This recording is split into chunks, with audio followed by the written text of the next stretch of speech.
We expect social media platforms to take concrete actions to help safeguard this fall's election by promoting transparency, authenticity, and integrity on their platforms. I have initiated conversations with the social media platforms to identify these actions. As a starting point, we are looking for a commitment from social media companies to implement changes here in Canada that they have already applied in other countries. I am also announcing the Critical Election Incident Public Protocol.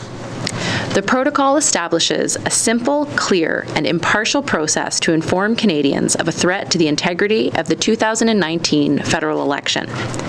It is designed to avoid the kind of gridlock that could prevent an effective public announcement.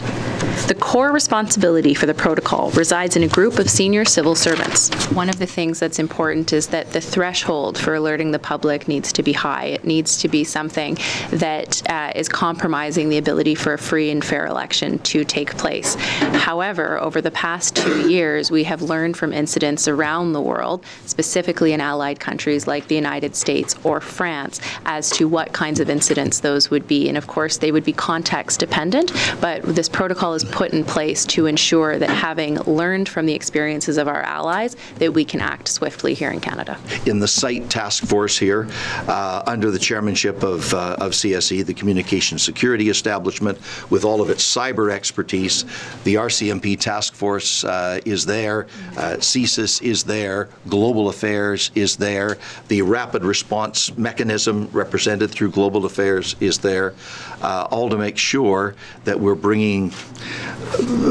all of our modern defense mechanisms to bear for the objective of making sure that Canadians can make their own independent, impartial decision on the basis of what they truly believe as Canadians is the right thing to do and not manipulated by a foreign capital. If you imagine forward, during the midst of the next campaign or the one that follows, a political party has been hacked.